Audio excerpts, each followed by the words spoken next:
and welcome back to Living Fiercely, the podcast that helps you cut through the noise, break the patterns that hold you back, and build a life you actually love living.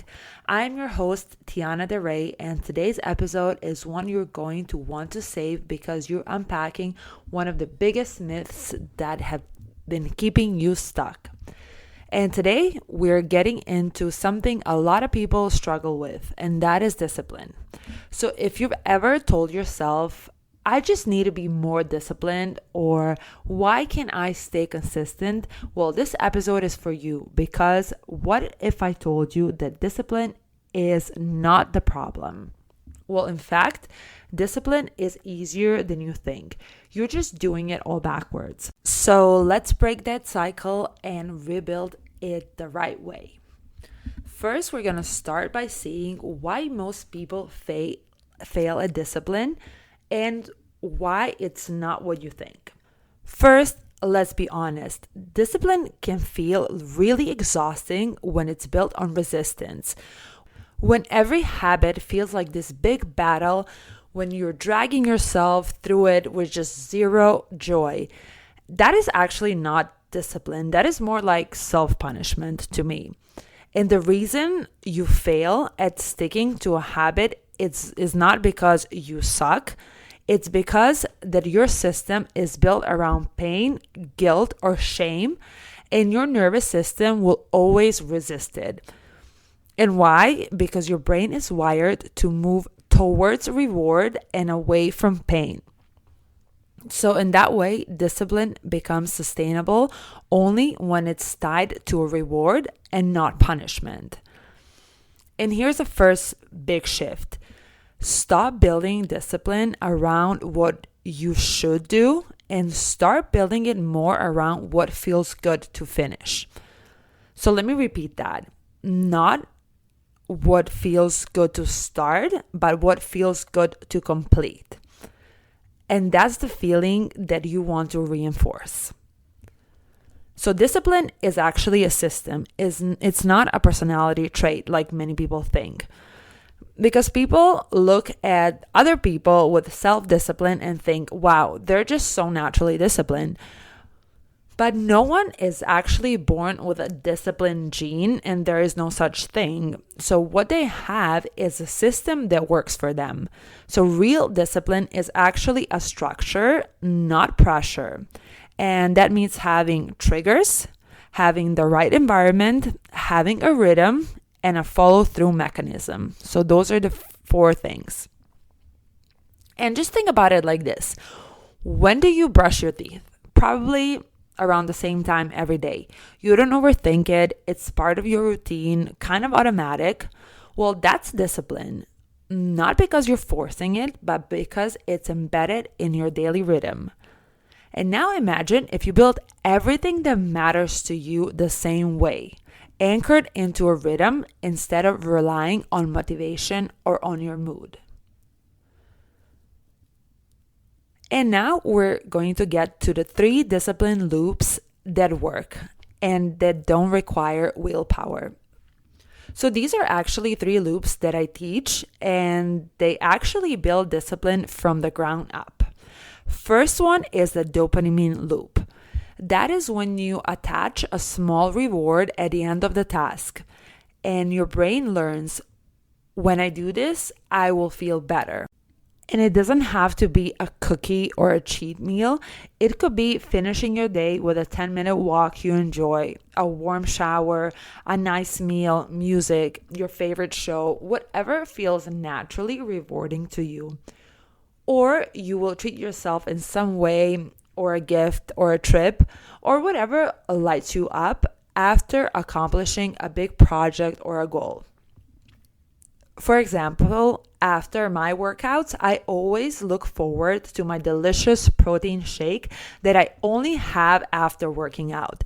So in that way, my brain has some reward to look forward to. And I really do enjoy this protein shake. So discipline sticks when the brain wants to do it again. The second loop is the environmental loop. So you need to design your environment in a way that success becomes the default. If you want to eat healthy, Don't keep junk food around. Don't even buy it. If you want to create content, have your camera and your equipment set up. You are not weak for not resisting temptations. You're just still relying on a flawed system. So you need to remove the friction and distractions. Add visual cues. Make it easy to start. That is the key. And the third one is emotional loop.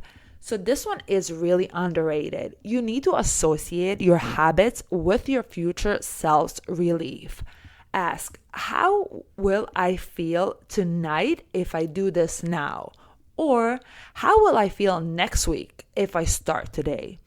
Or how will myself a year from now feel if I start doing the action, the habit, the skill, whatever it is today? Tap into that emotional reward before you start the task. And that will create this eternal accountability, not just external. And by the way, if you are enjoying this podcast, please make sure to follow and share it with a friend who needs to hear this today and help us reach more people.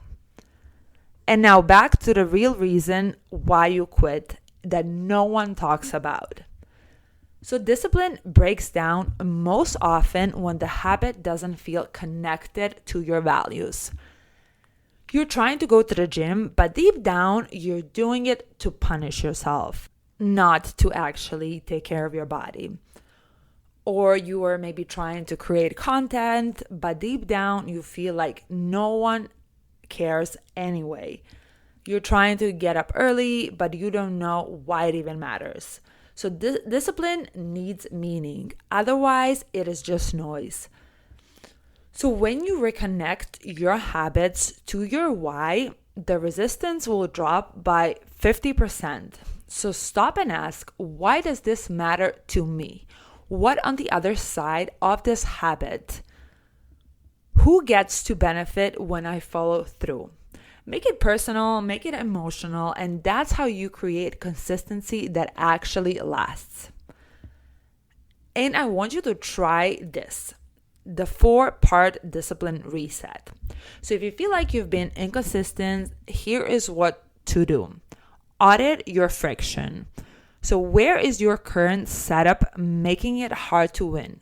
Fix your environment first. Second is shrink the task. So don't commit to 60-minute workouts if you can't stick to them. Commit to 10 minutes and let success build from there. You need to start with what's achievable right now.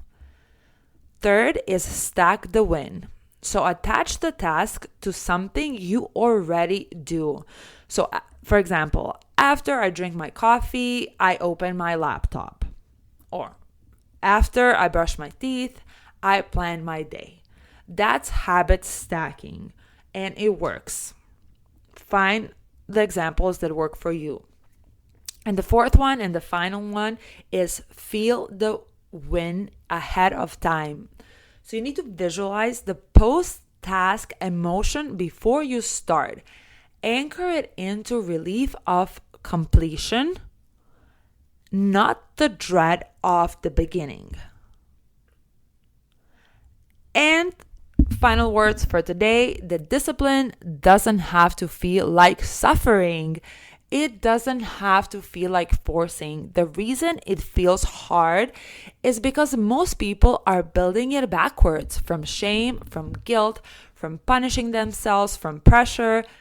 Real discipline should feel supportive. It builds confidence, it creates momentum, and yes, it does get easier. Discipline is like a muscle. The more you train it, the stronger it will become. So the next time you tell yourself, I just need more discipline, pause and ask these questions instead. What would this look like if it were easy? What would this look like if I designed it around my success? And what's actually blocking me from doing the thing? Because chances are it's not really discipline, it is your system.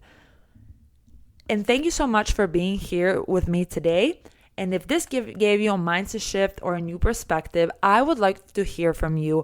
You can send me a DM on Instagram or tag me. My handle is Tiana Del Rey. And let me know what is your biggest takeaway from today. You can find more educational content on my website, tianadelrey.com. And you can also book a coaching session there if you want to go deeper on any of these topics. And if you haven't already, make sure to follow the podcast so that you don't miss what's coming next. We're just getting started here. This is Living Fiercely, and I look forward to seeing you in the next episode.